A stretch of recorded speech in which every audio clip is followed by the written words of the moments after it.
Heard it here live. We're good. We're good. We're live. Let's get it. You gonna turn up that music?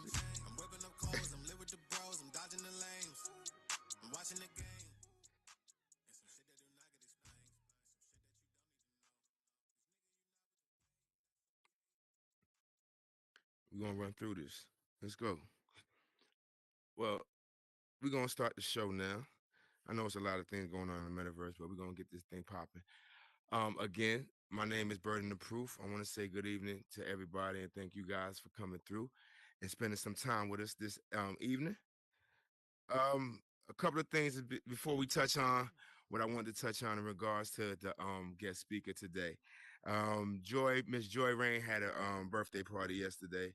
And I want to shout out real quick and say happiest birthdays to you again. And again, appreciate all the things that you've done within this metaverse and everything that you're doing with your show.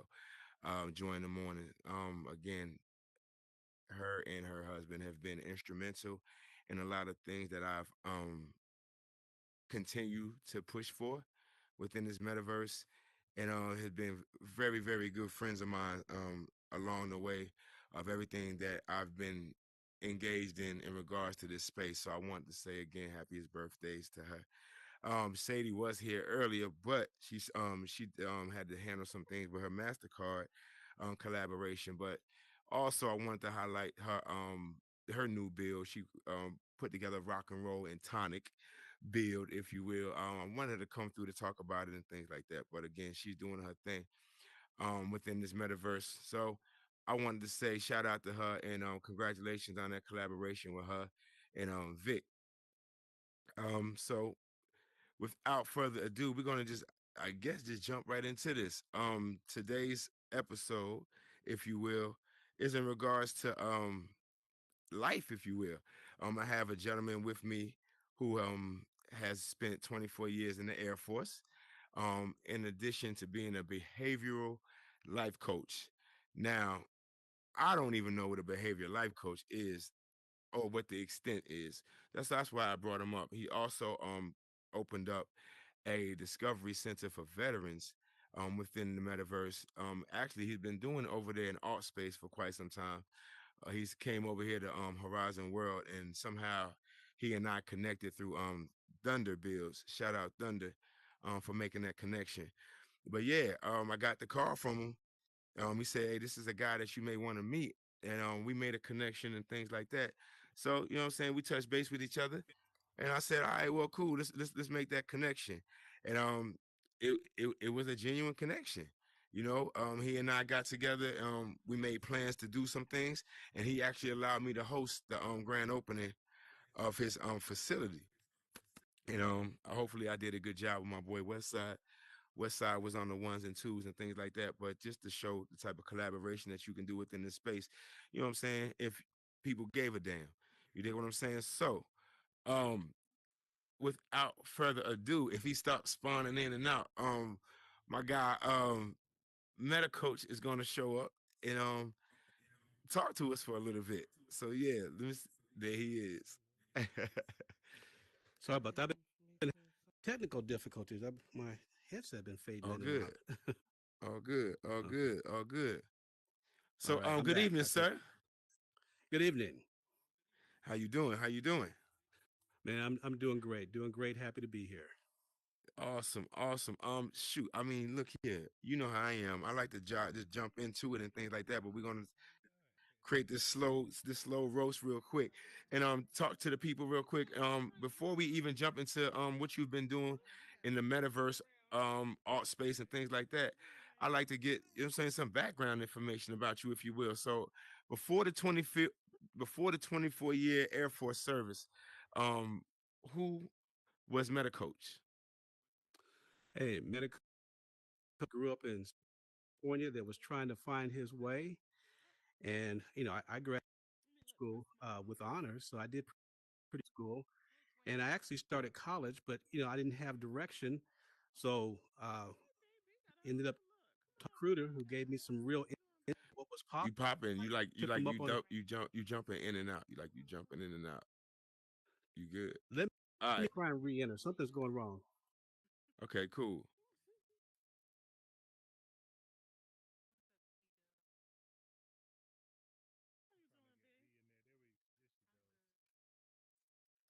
Well, he is having a little bit of technical difficulties. So before we get into him again, real quick, come here, Joy. Stand on that box, please, ma'am. Come on. Hey, Hi. Birdie, what's going on? How are you doing?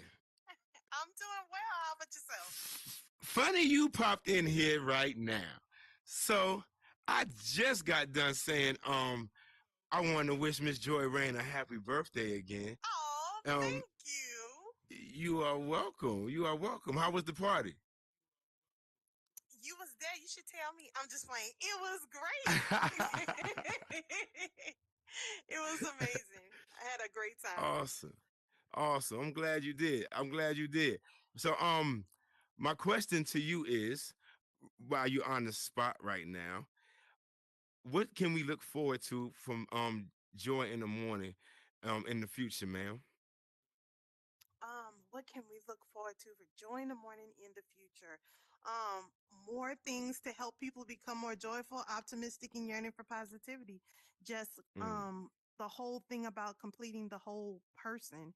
No, recognizing that you're a complete person behind this avatar and just focusing on that, the betterment of you. So how's Mardi Gras activities? Mardi Gras was amazing as well. Thank you for asking. It's Mm-hmm. always a What party down here in Louisiana. I I bet it is. I bet so. I mean, so you guys, you're not living in Louisiana, are you? Or you just visiting? Oh, Louisiana born and raised. Yes. Well, there you go. I didn't even know. Yes, yes.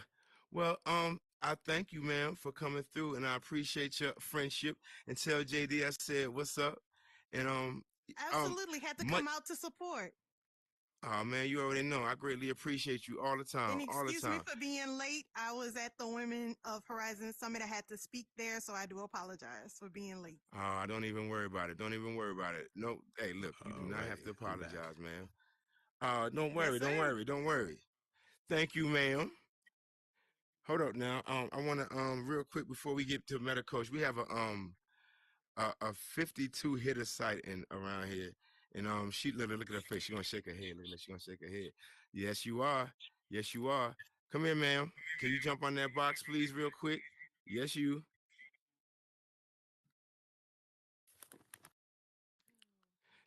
Now, hold on. Hello, Before you even hello. start, a lot of people don't even know this young lady. But I'm watching her a lot on Instagram and things like that, and watching how she pumps her brand and the things that she's in representation of. And every time I look up, she's supporting the whole community in regards to the things that she's putting up on her posts and things like that. And I just wanted to highlight her today real quick and just if she could let everybody know all the endeavors that she has coming up in the future. Miss Shakila, hi ma'am. Hello, hello, hello. I am Shakila. I am from the 52 Hitters Professional Spades League. I'm also doing something right now. I'm working on next month for the ladies. It's called Pink Prayers. It's a ladies' lounge that I'm opening up. It's a space that I want all of us to be able to come to, be vulnerable, and talk about issues between black or all women amongst the community and just things that we go through that we feel like we can't talk about on a day to day basis. So, my thing is here in the metaverse, I just want to be of support and assistance in any way that I can amongst this community. Yeah, and she does that very, very well. I wake up in the morning, I start looking at her story. She got 50 daggone stories in. I'm like, I'm behind. So yeah, she definitely. I watched certain people within this metaverse and how they do certain things, and um, believe it or not, you guys give me motivation to do the things that I continue to do within this space as well. So iron sharpens iron. You know what I'm saying? So continue to do what you guys are doing, and I definitely greatly appreciate you guys. Thank you, Miss Shakila. Meta Coach, you good? I'm good. I'm good. I'm ready to roll, man. All right, all good, all good, all I good. don't know what So happened with that again, tech. don't even worry about it. It happens. It happens. So again, I wanted to start by getting people an understanding of who you were before the 24-year career in the Air Force and before you became a behavioral life coach. So again, who was MetaCoach before the Air Force came along? Hey, before the Air Force came along, MetaCoach was, a typical teenager growing up in Southern California. I was one of those kids that was pretty much an outdoors kid, so adventure and doing all kind of crazy stuff, climbing mountains, swimming, all that kind of stuff was, part of my world. I was pretty much an outdoors kid. So when I joined the military, most guys were playing cards on Friday night. I didn't even know how to play cards or dominoes because that wasn't my world. So, but you know, but when it came to field craft, I was ready. Oh, got you. Fieldcraft was your thing. Yes, Understood. I grew So up were on you it. you were only child? No, no, no. I'm one of seven. I'm the Oh oldest of wow. seven. Oh, Yeah. okay. So Mom and dad, or just mom? yeah, both. Well, both my parents have passed, but they were in my life for a long time. No doubt. No, right. Yeah. So you touched So on so you were in the Air Force. You have to be kind of smart to get into the Air Force. So did you have any college background or anything like that before you jumped into the Air Force? yeah, I had a year of college before I jumped into the Air Force, Oh, okay. and And what was so your oh, go ahead. and so growing up and looking at opportunities, not really sure what I wanted to do, I decided to take a look at the military.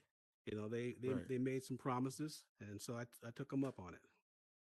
So with this Air Force, huh? You ain't try to jump into the Marine Corps. You ain't go to the Navy one. You ain't nobody else talk to you. Nah. Straight to Well, the they Air all Force. talked to me. They all talked to me, but the Air Force had the best message. Okay, so there we go. So what message was that? What message was that? Well, first of all, uh, when I took my ASVAB test, I scored in the upper 98 percentile, and the Air Force Must be recruiter nice. told me, he said, you too smart for those other services. That's what he told me. So, so I Wow. didn't See I how they didn't do bother to it? check out the other one. Well, that's But the cool. Marine, That's cool. yeah. hmm So what you with the 95th percentile high ass fab, what did you what MOS, what job did you pick? Well, they tried to talk me into going into something else, but I had a friend who had joined the Air Force a year before me, and he told Okay. me about working on aircraft. And we all grew up as mechanics, everybody working on their cars and everything. So he said, "Man, uh, become an aircraft mechanic," and it appealed to me, and that's what I did. I became an aircraft mechanic, and I did that for my first tour, and then they made me an instructor, and I did 2 tours as an instructor, training mechanics on how to repair jet aircraft. Oh wow. Wow. And You had I trained air crew. so you have any you've been in any of these wars that we've engaged in over the years?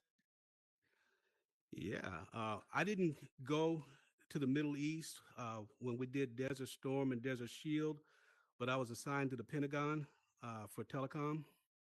Mm, I had I'd left the aircraft maintenance field and became a network engineer and project manager, and so they mm. assigned me to the Pentagon to work on international telecom projects. So I did that, and that's what I did See, the remainder of my you career. throwing out some big words. You throwing big words out there right now. They might not Okay, catch all should I these break it down? telecoms and Should all I this break other. it down? So, no, but this Okay. is my thing. Like, get give them a typical day. Like, give them a typical day in Okay. your life as an Air Force mechanic, sir. I mean, let's let them know. Okay. On a typical day as a crew chief, I would go out and I would inspect the aircraft, get it ready, make sure it was fueled, make sure all weapons were on it and were safe. I would do an inspection of the cockpit, make sure all systems would go. I would do radar checks, make sure all the systems were ready.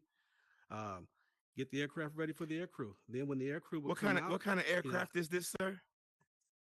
I worked on F4s, F-15s, F-16s, and A-10s. Google those. Google those. Like Google those. Like y'all need to Google those. Like y'all you hear this? Say that again. I mean just for shits and giggles. Can you say that again?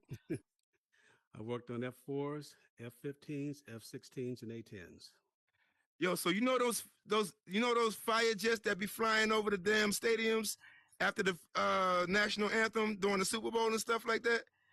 That's what he's working on. Like those are the aircraft this man is making sure it's fueled and things like that. Like this is not no no what no Southwest airplane. You know what I'm saying? This ain't no Spirit plane. Like this is some for real fighter jets that he's working on. So continue, sir. A day in the life. Go right ahead. I'm sorry. Okay. So once we'd get the air crew in, I'd help them get the aircraft started.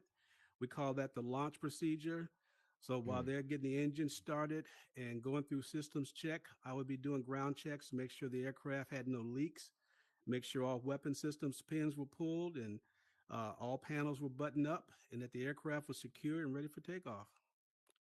So while y'all So sleeping, getting ready for your day, getting ready to take your kids to school, getting your Folgers coffee ready, getting your little your cheese crackers and getting ready for work and getting ready for that long commute to whatever job you're going to. This stuff is happening. Like there's mhm. somebody ensuring that you have those freedoms and you have those rights to do those things. And he was a huge piece of that. I just want to just give you guys like because people civilians really don't understand the ins and outs of what someone in the military goes through. Like this man had a full day before 9 o'clock, and some people in the world are just getting started. So yes, sir. So yes, sir. So what? How? So you did 2 tours as a crew chief, Well, yeah, and as an instructor too. So and as uh, an okay. after a while, they pulled me out of off the line and said, "Hey, we need you to start teaching people this stuff," and that's what I did. Mm. So how long did you do the teaching? I did that for 2 tours, 8 years. I was an instructor for 8 years, and then Okay. I actually got promoted out of that role because after you make E7, they don't want you really teaching. They want you to go back and take over a department and do all those kind of things. So I did that for a while, and then I decided I wanted to do something totally different. So I Mm. retrained into telecommunications network engineering. And so what that basically entailed was uh, the military is always, Air Force is always improving their telecommunications, whether it's the control tower, command post, or even just a simple network to a building. So my job was to oversee those projects, and most of them were international projects. So I would do project management, but I also learned the engineering side. So I would work with the engineers, and there were times that I didn't even need the engineers because I learned what their role was, and I could go out and do a project myself. Mm. And I did that for the remainder of my career. But it was also a ton of other additional duties that came along with that. For those who've been in the military has their own schools overseas. Mm. And and so I ended up being a school board member over the Department of Defense schools, and this is all of the schools worldwide. I was on the school board for them, Oh, and I did okay. that to my. So what So that involved how long is did you do? Go ahead. And how long did you do that for? I, I I I did that for 2 years, and that involved going to the different parts of the world, evaluating the schools, meeting with staff, parents, and my role was technology. So I would always address technological issues. And then we'd have to go to the Pentagon and brief the Secretary of Defense on Mm. what our findings were. And we had to do that twice a year. Oh wow. Okay. So where does the behavioral life coaching swing into all of this? That is interwoven throughout the whole process. Because as you know, when you're in the military, as a leader, you're constantly advising your troops. You're constantly giving them career advice and coaching and trying to keep them out of trouble, trying to steer them on the right path. And there was a tour that I did in Korea where the first sergeant actually asked me to come in and help him deal with some of the troop problems they were having with troops that were having problems downtown. They were trying to salvage careers, and so it became like kind of like a natural progression. But when I left the military, I went to work for a corporation, and they brought me in as a systems designer for their international training center, call centers. And so that's where my telecom background came in. And I started working with those folks. In every situation, I had somebody that had issues. Mm. And So uh, so what was that pivotal moment like? I mean, everybody has that moment to where your passion Mm-hmm. just supersedes everything else that you're doing. Like what was that pivotal moment, or what was that thing that happened to say, okay, you know what? This is what I'm going to do for the rest of my life. I love what I'm doing in regard to this behavioral life coaching. This is what I'm going to pursue for the rest of my life. Like, what was that moment? If there was Well, that moment. there was I was working for a company, and they asked me to train uh, the sales teams, all the leaders in the sales team. So I did that. And they said, well, what do you think about training all of the leadership from the C suite on down on leadership Mm, and management? And I said, okay. And so they said, we would actually like you to start coaching these people as a professional coach. And by that time, I'd already began to seriously look at that. And part of my education was in adult learning and theory, which is a lot of coaching and helping adults make adjustments. And so I just went back and began to take on certifications to just sharpen my craft. So I became a certified behavioral life coach. And what that is I identify behaviors that are limiting people from making the steps that they need to make in life, while also identifying the steps that they need to take to move their life forward in the direction they want to go. hold up. That was So, a lot to swallow. Hold up. That was a lot to swallow. yes. Hold up. Let me breathe on that. Did y'all get that? Did y'all understand what he said? Y'all got what he said? Y'all understand what he said? I didn't understand what he said. Can you say that one more time? Okay. So, what I do, I identify behaviors and I call them limiting behaviors. You know, we have behaviors that are keeping us from getting where we want to go. Right. And so I work with people to identify those behaviors and also look at what's the root of that behavior. Mm, And then once we identify that root, then we discuss what are the behaviors that will move you in the direction that you want to go. Now, I don't tell you what those behaviors are because I want you to ask those questions of yourself. What do I mm, need to do? I will give you prompts. And so once we identify the behaviors that move you forward, and we've done some work on the behaviors that are keeping us back, then we can build a roadmap. And that's what I do as a behavioral life coach. mm. Awesome. At any time you guys have a question, just make sure you know the boxes. I'm sure you guys know right now. If you guys have, hi Angel. If you guys have a question, feel free to ask the cue boxes, and feel free to ask the questions as the show goes on, because I ask all day. So, with that being said, so now you're a behavioral life coach. So, in in that field, has there ever been someone that you couldn't get to and you couldn't reach? Has Yes, there definitely. has there ever been a situation where there's a particular person that you like you just couldn't get to, and how did you feel about that? Well, one of the things that I do with a person before I take them on as a client, I spend at least 2 sessions with them to determine if I'm the right person for them, Right. but also to find out if I'm the right person for them, and if it's the right client, because not every client is the right client. So I do that because my goal is, if I take you on as a client, then I'm pretty much assured that we're going to get where you want to go. Mm, And so, but I have had people before I learned to do that, that I tried and tried and tried and could not make any progress, which led me to back up and say, you can't help everybody. Not mm, everybody wants help, and not everybody wants help from you. And so my feelings for that was, well, let's agree to move on, and I'll help you find who you need if they're available. right. Angel, you have something? Or you in the corner? Oh, okay. Okay, got you. I just want to make sure. Just want to make sure. Hmm. Okay, so now with behavior life coach in your back pocket, somehow you were introduced to the metaverse and this Oculus 2. So when did you catch wind in this Oculus 2, and what in this Horizon world? Well, I caught wind of the Oculus 2 during the pandemic. Yep. And, you know, being isolated and locked away and not being able to go places, I got an Oculus. And my first experience with the Oculus was actually a negative one. Mm, I went into alt space, and discovered the campfire, and there people were buzzing my heads with airplanes and blowing bubbles. And I thought that's all it was. I said, well, this is just a big video game.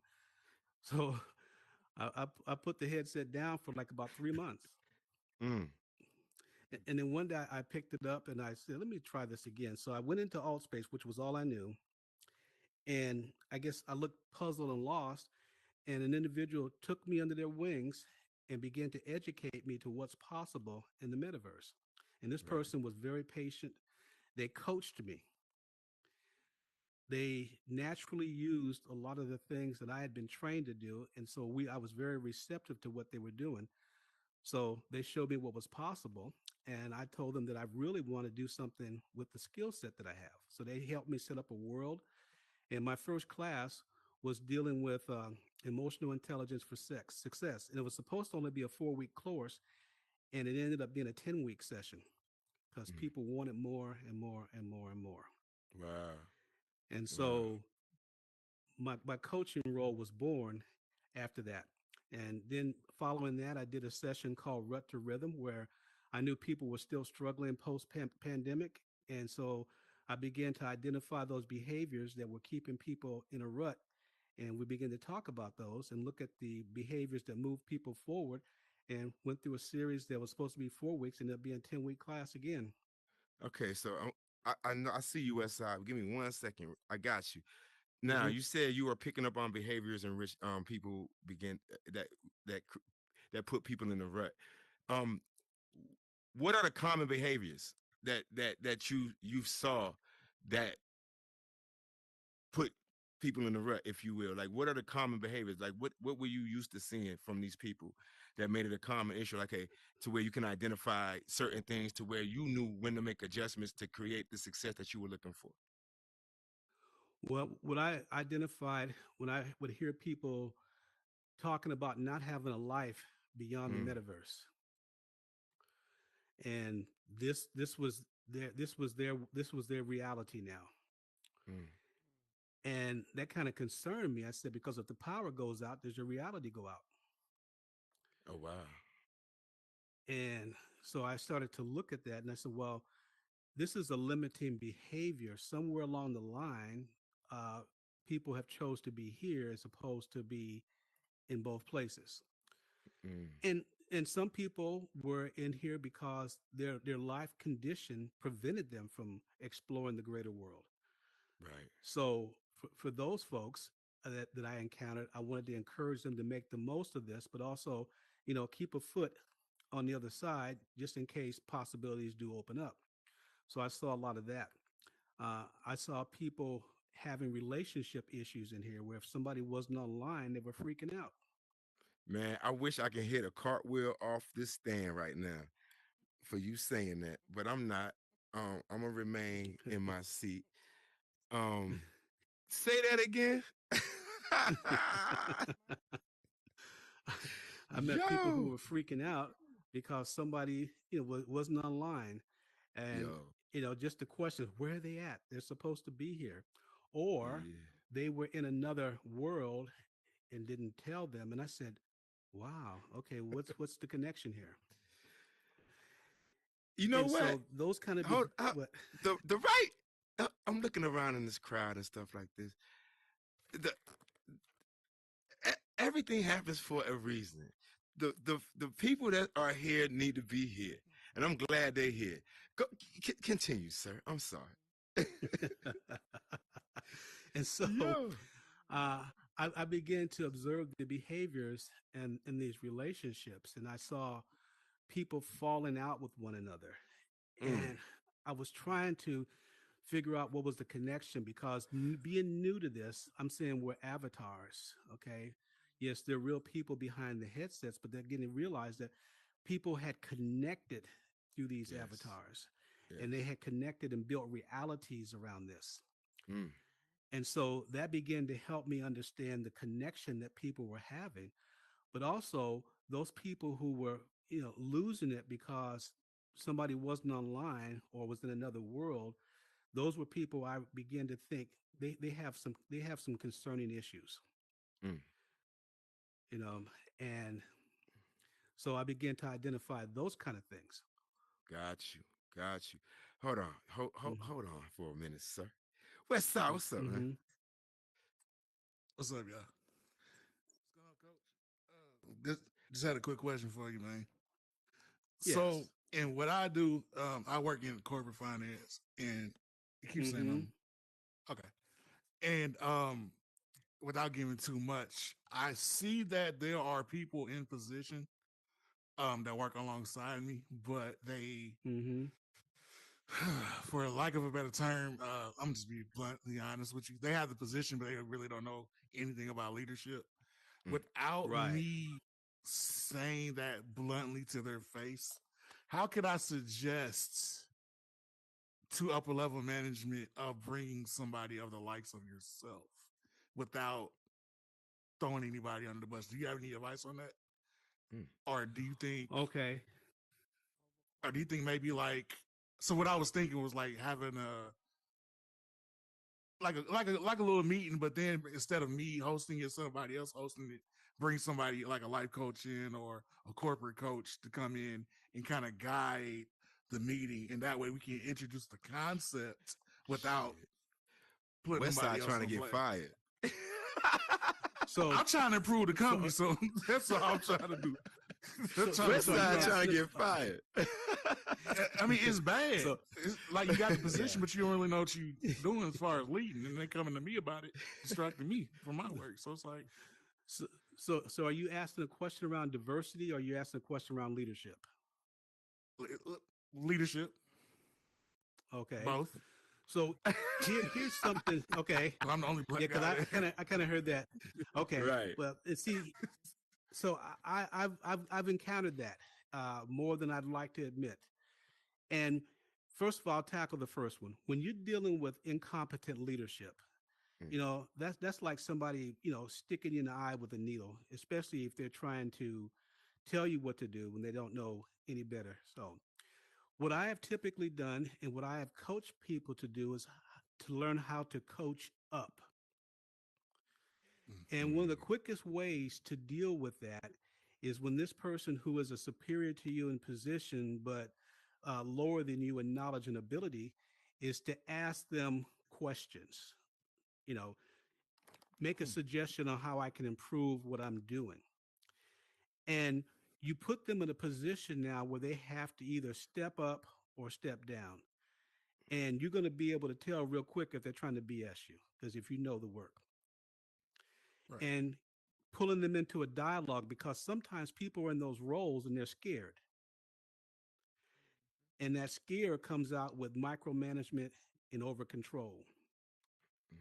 Facts. So by giving them a position, an opportunity to test their competence, but also be able to kind of on the sly learn from you, you actually end up you can build an ally, because now that person sees you as, hey, if I get stuck, I can go to West Side.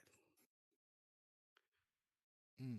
you know Now, I've had situations like that where somebody went back and used my idea and claimed it as their own, and it didn't work out well because they couldn't follow through on it without coming back Mm. to me. So I Right. never worried about that. But dialogue is vital, and approaching them from a standpoint, especially if they're in a position above you, approach them in that position of saying, hey, I need some advice. I need you to show me how to do this, or help me understand Mhm. this. And especially, and make sure it's something that they haven't seen you do exceptionally well. Right. I got you. Does that Okay, help? I'm gonna do that. Yes, Okay. absolutely. Now, Appreciate you. is the diversity issue still a question? I think that's pretty much is what it is. I'm like I said, It's I'm the just only him. one of us in in my whole department. So I think Yeah. I think the resolution to that is once I get up to the next level from where I'm at now is to bring more people like me in that actually know what There they're you doing. go. There you So go. it's more of a for me. I work for more of a power play. It's not even the money. It's for me to put people in position at this point because again, we make up 2% of the it's ridiculous. So I think that's my goal within the next 2 or 3 years. So I appreciate Okay, that. excellent. Okay. Appreciate you, West Side. Okay, so you have a whole center.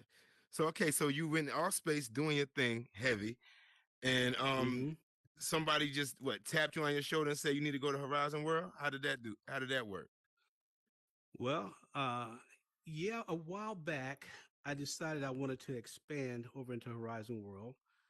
And I have a center here, and it started off as a caregiver center for people who were like first responders or people who were caring for family members or somebody just needed a support network. And the support network expanded. There were people who came in there that weren't caregivers, but they were in roles that they were actually supporting somebody's life improvement. I had a barber that came in and she says, well, I'm not a caregiver, but this is what I do. And after she talked herself through what she was doing, she realized I'm a caregiver. So I said, any role that is helping somebody better themselves, supporting somebody who can't do for themselves is a caregiver role. And so that took off over here. And I was also doing that in alt space. So I just kind of expanded that into alt space. Okay, Over in alt space, I was also running my practice, coaching and development, leadership training, business development. And so I've brought that into Horizon World, although I haven't conducted those classes yet, but that's yet to come. got you, got you. So Mm-hmm. the Discovery Center for Mm-hmm. veterans. You would like to Yes. expand on that real quick? Now, the Discovery Center, if I sound over enthusiastic, is because I am. The Discovery Center, I think, is probably one of the crowning focuses of my role in all space. Being a veteran, knowing the issues that veterans deal with and the transition issues, I Mm, said there are probably thousands of people like me in the metaverse who've gone through this process or who are about to go through this process of transition or just needing someone to talk to outside of a chain of command. So, about 3.5 weeks ago, and this is how fast this thing came about. I was talking to a very good friend, and we met this individual who was in the military. He was having some issues, and she said, you need to have a center for these people that are in the military that could come in here and just feel a sense of home and camaraderie, a sense of unity. Uh, the builder Dunder had already brought this world and said, what do you think of it? And at that time, I didn't think much of it because I didn't have a use case for it. But all of a sudden, the lights clicked. Boom. We got the center up and going. He said, you need to yes. meet burden of proof.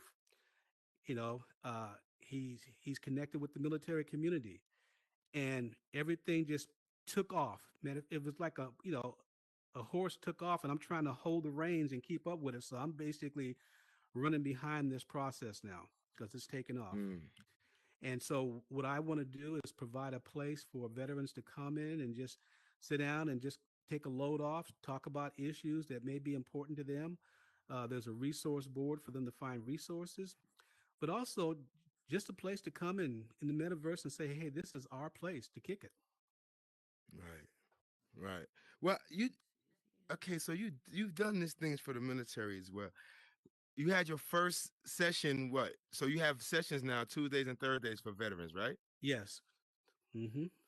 What times? At 9 p.m. on Tuesdays and Thursdays over How in the was your Discovery first Center. session? The first session was a typical first session.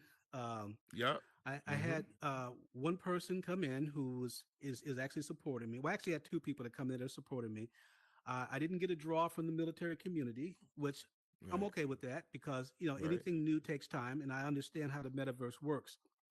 So it just made me back up and say, hey, keep on showing up, Right. So be okay. there. So that's so. Do you feel that you're n- you're not getting the traction yet that you feel that you should be getting because of people are in fear of coming to somebody, or like what do you think the problem is in regards to you really connecting to this community the way you're supposed to or the way you envision it? what is that roadblock that's preventing this thing? Because it happens a lot, and not just Mm-hmm. with you, but I think there's a lot of people within this space that have passions and things like that, to where it needs to get out, or Mm-hmm. it needs to be heard, but it's often not. And I'm trying to figure out what's that barrier that's keeping it from achieving the success that I think Mm-hmm. everybody is looking for. Yeah.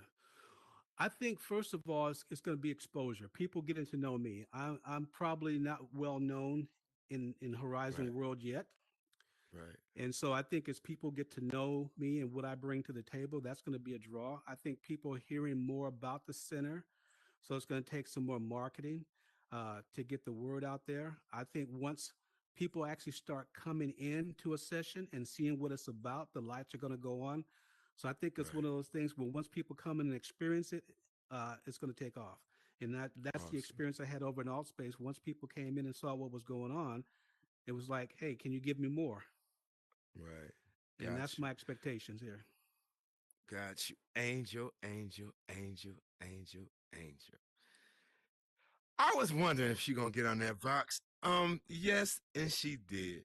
You on mute right now though, ma'am. So but go ahead and ask your question.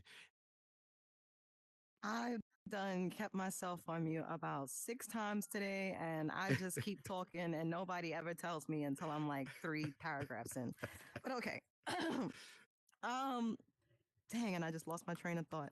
Oh yes, okay. So my question, Mm-hmm. more so of like I guess asking of advice. Um, within this space, most of the people that I know here that are creators, I have a fairly close relationship with. Um, so the whole like don't do business with your friends is kind of very limited when it comes to in here. But I have one of the businesses that I own, built by culture, caters and bringing in creators to work on big projects for big companies. And there's this one company, family board game company or whatever.